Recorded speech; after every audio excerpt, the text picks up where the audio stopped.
Let's keep this comedy train rolling with your next comic, Melissa McKnight. Get on up here.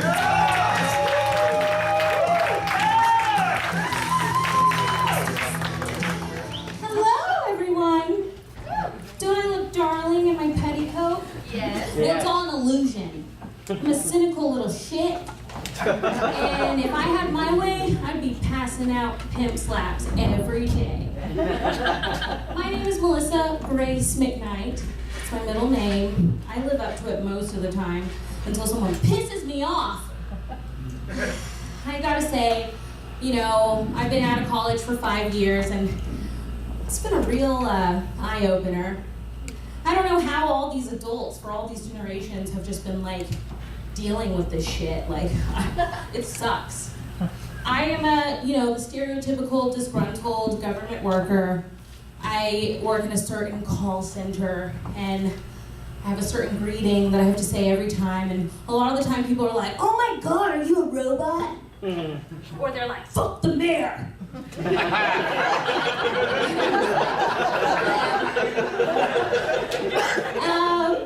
don't know, I have so many ruined ideals.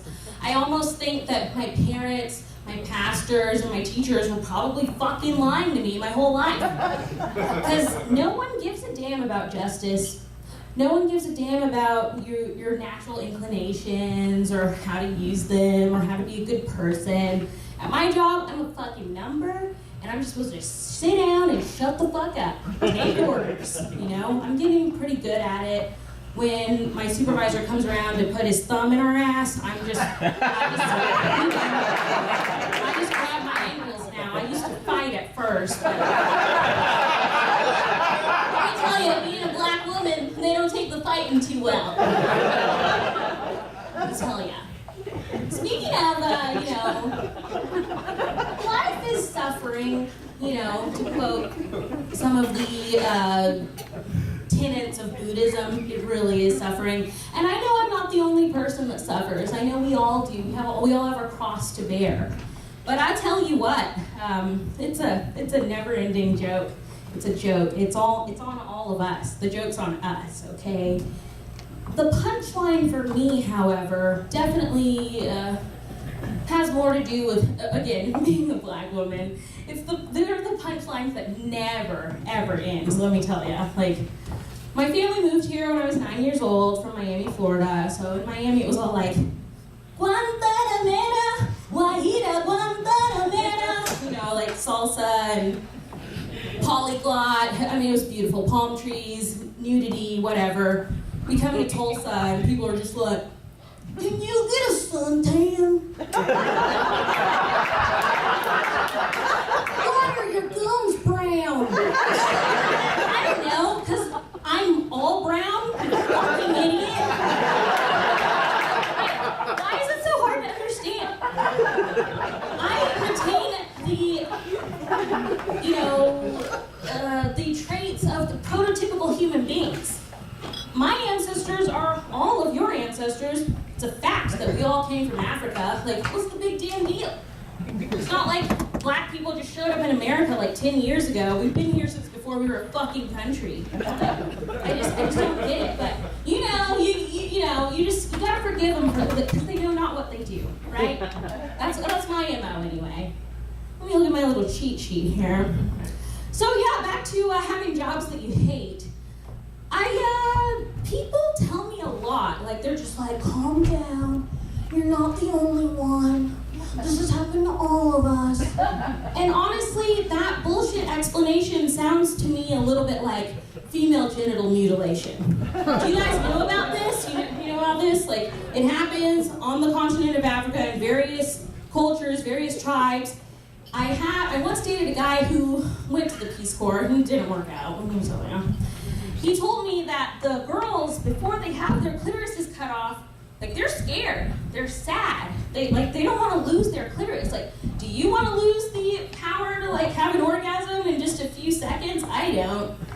But all the women who are older than them already had it done to them. So they're just like, no, little girl, it's okay, it was done to me. It won't be so bad, you'll get over it, you can still have an orgasm. To me, that's what working in adult society is like. It's just like, I'm just like, this fucking sucks! I would rather kill someone and go to prison for the rest of my life than work every day! And they're just like, no, child. It was done to me long ago. It'll be okay. You'll lose your clitoris and you won't mind at all. Newsflash, I'm keeping my clitoris. If you guys can keep, go into the work machine and getting swallowed, I'm just gonna stock up on THC and orgasms, okay? Sorry. You guys cannot make me conform. Like, I know most of you don't want to conform. It sucks. It's just like, you just show up and they're just like, do your job. At least that's what it's like at my job. It's just, okay, well, now that I'm bringing it up, I'll just have to go over a call with you. Most of the calls are people complaining about their trash, literally.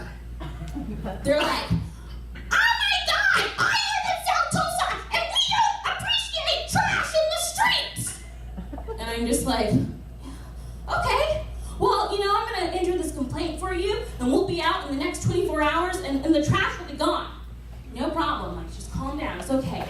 Just kidding. I don't tell them to calm down, because then they're just like, fuck you, whore. And I'm just like, anyway. But it's just like, it's crazy. I thought I had real problems, but I've never had my trash missed, I had some real problem. I guess I don't even know how good I have it. Anyway, I just don't know. It's just back to the never-ending punchline. I have one story that I really want to share with you. It's a gem from when I first moved to Oklahoma. As I brought up, chattel slavery, it's a tragedy. We're still dealing with it. People don't pay attention in history class, blah, blah, blah. When I was in 4th or 5th grade in public school, teachers up at the blackboard, blah, blah, blah, chattel slavery, they were whipped and raped and blah, blah, blah. They made it somehow. Every single time we had a lesson about slavery, every single motherfucking time, there was some little redneck who was just like, as if to say with her eyes, there's a black. There's a black right there. Get over it! Anyway, I think I've said enough. I will bid you adieu. I hope you all have a wonderful night.